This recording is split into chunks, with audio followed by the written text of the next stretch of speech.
Good evening. I'm actually gonna get a video up tonight.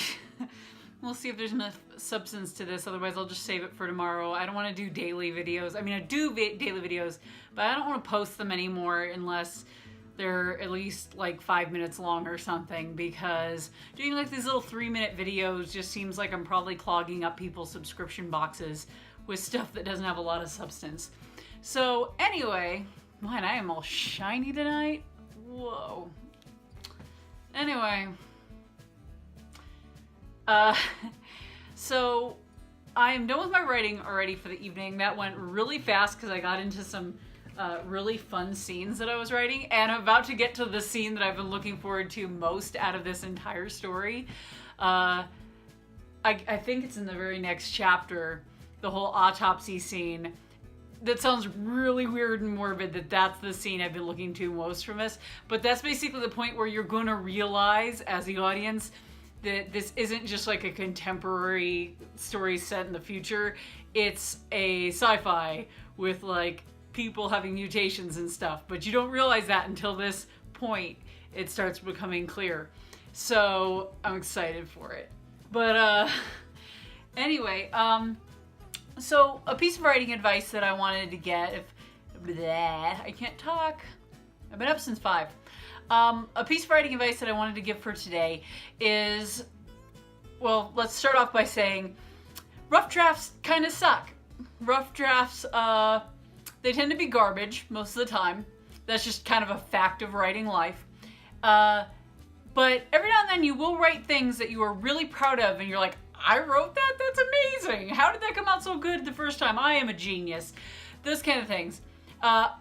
Piece of writing advice. When you run into those periodically when you're writing, especially on the first draft, because it's really grueling and it's hard to get through, maybe highlight those in something, those patches where you thought it was really, really good. And that way when you're feeling discouraged, maybe you can go back and look at those pieces and remind yourself that, hey, this is just a first draft. You do have good stuff a lot of the time.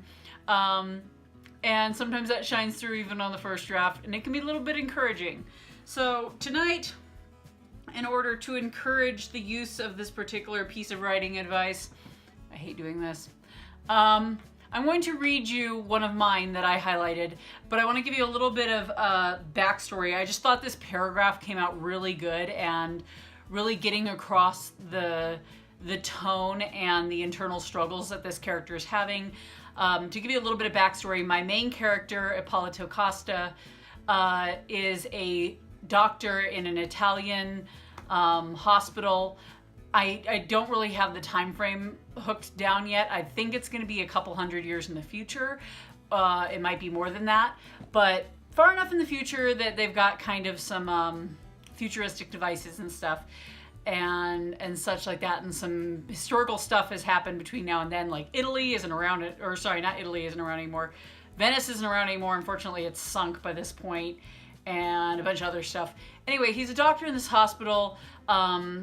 These meteors come, and despite Earth's efforts to basically blow them out of the sky before they get to Earth, which is what they had done in the past, and it was never an issue with meteors by this point because it's the future. The meteors did not react the way that the Global Defense Cooperative had planned, and they actually just fractured and then hit Earth, like scattering out in these big things, and still caused tons of destruction. Anyway, he gets a batch of patients from one of the areas that wasn't in like the death zone from the meteors, but did experience like radiation from these meteors because they had radiation for some reason, and nobody knows why, because they're basically from some other universe out there. We had no clue how they got here.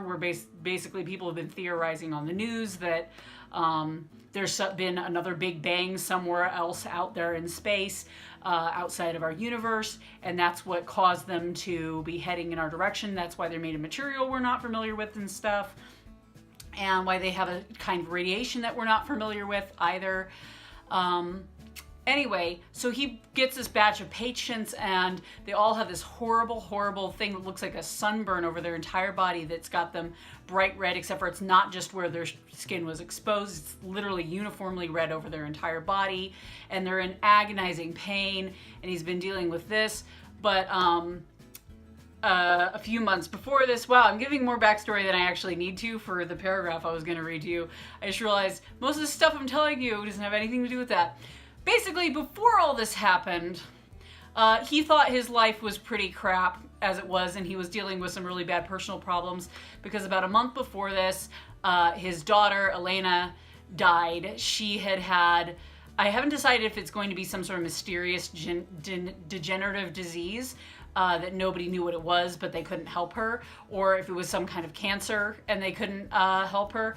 I'm kind of leaning towards cancer, except for the fact that I feel like a couple hundred years in the future, we're probably going to have a cure for that, or at least more reliable treatments.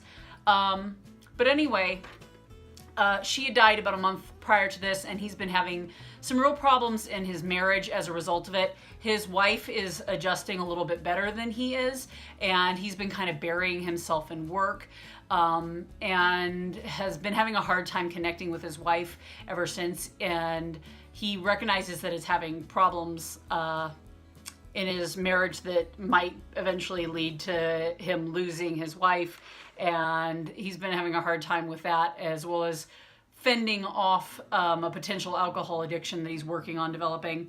But but anyway, there's this paragraph where he gets home after this day at the hospital, and his wife is basically in bed, and she offers to make him something to eat because she knows he's tired and he just got home from work, and she's really trying to be supportive and get him to like open up to her and stuff.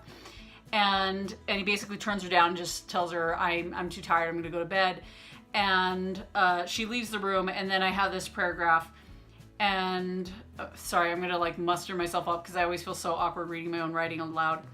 She was disappointed, I could tell. I knew that I wasn't being there for her. I needed to be, but for some reason I couldn't bring myself to. We had been married for 12 years, and yet, ever since Elena's death, I felt like she was a stranger. No, that wasn't true. I felt like I was a stranger. Like she was still the person I had known all that time, but like I had been emptied and hollowed, making me into someone else who was just pretending to be the man she had married. I enjoyed that part, and it felt like a real moment for him. And then shortly after that, he kind of like pushes himself a little bit and like tells her, hey, I have tomorrow off. We should spend time together. And of course that doesn't happen because bad stuff happens at the hospital, and it's sad and it adds more tension to the relationship.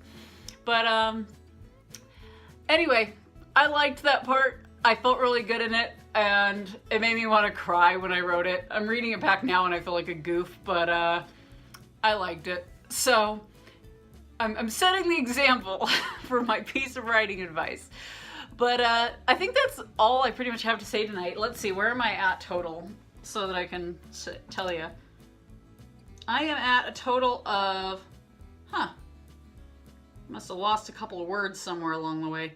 I'm at 2,000. No, I'm at 21,060 words so far. So I am still a solid 2,000 words ahead of where I needed to be by today, which is basically 2 days worth of writing ahead. I'm debating on if I want to keep trudging through and doing 1,000 words a day to the end of the month and just have extra, or if I want to take the last 2 days of the month off at the end if I manage to stay ahead still, as kind of like a reward for getting ahead and staying ahead before I dive back into finishing the draft in May, or if I want to use 2 of those days like right now. I guess not right now because I'm about to get to the scene I really, really want to write. I think I might use them at the end of the month, but we'll see. I might use them at the end of the month as a reward for getting ahead. We'll see about that though, because every time I say I'm going to take a break from writing, I try to take a day off, and then I end up being very cranky, and my hubby's like, shut up and go get some writing done because I can tell you're having withdrawals and you're being a crazy person. So yeah. So we'll see about that. But anyway, that's it for me. I'm happy with today's writing. I'm happy that I just finished. That was the end of chapter 9. Also, I forgot to mention that. That's the end of chapter 9. So I'm on to chapter 10. I have 21 chapters outlined. I had 20 chapters outlined, but one of them split a second head like they do. I tend to have Hydra chapters it's a problem in my writing. But yeah, that's the end of chapter 9. So I'm almost about, I mean, I guess I'm pretty close to about 50% of the way through the story. I'm probably more than 50% of the way through the book, because I know for a fact the last 5 chapters are going to be quite a bit shorter than my other chapters have been being, just because I do that on purpose for pacing purposes, and I just put less information and stuff is happening faster so that it feels faster and propels people through the last bit of the story. But I'm rambling now. I'm going on and on. So I'm gonna shut up. I'm gonna let you go. I feel like this is how all my videos end. I'm talking too much. Let me shut up and let you get back to your day. But anyway, I hope that that piece of writing advice is helpful. I hope everybody's doing good on their writing. Let me know if you're falling behind, or if you're keeping up, or you're barely scraping by, or if you're ahead in the comments below. And you guys have a great one. All right, bye-bye.